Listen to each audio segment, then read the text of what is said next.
What is Sonic Society all about? Is this like the Mr. Big if of the worship Right. scene altogether, like a super group of? Yeah. No, I mean that's not the intention. You know, both. So it's three of us: Jason Ingram, Paul Mabry, and myself.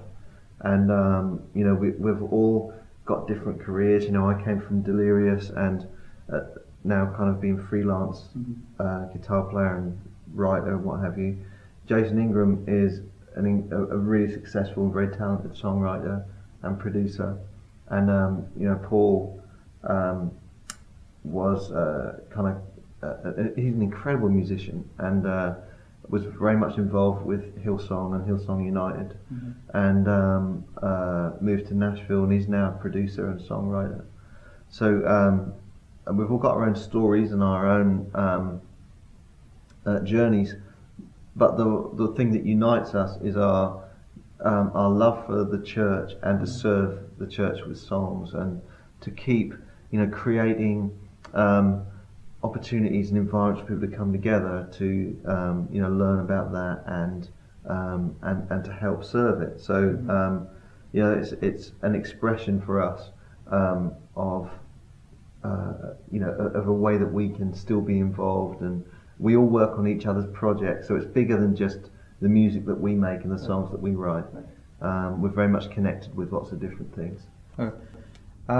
So speaking on that, it's an expression of faith and devotion towards God.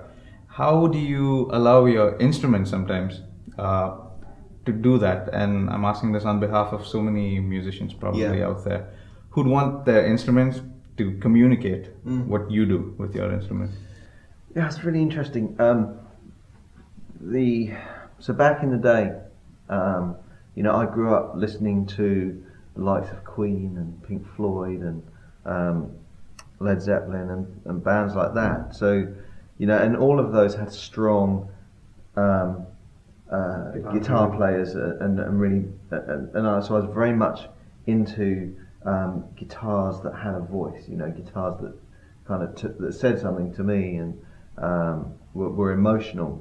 So then, you know, when I became a Christian and started to get involved in worship music, you know, to me there was someone that really had an influence, and that was Kevin Prosh, a musician and worship leader from America, and I mean, he was encouraging people to love their instrument and love their sound and like make it good, like, you know, that God loves your tone was one of the things he used to say, and so he kind of gave us permission as kids growing up that the quality of the music was important.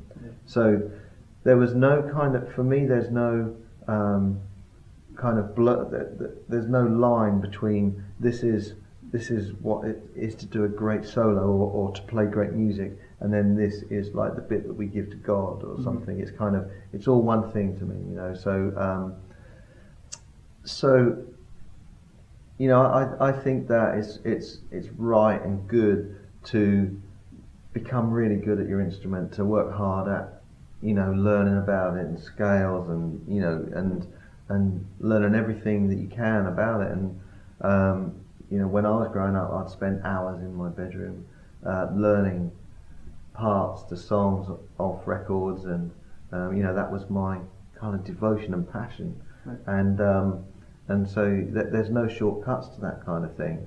But at the same time, there's, you know, there's inspiration and there's gifting and stuff, and you know, the fact that God will allow certain people to do certain things, and you know, I think everyone can learn an instrument. I think everyone can become great at something,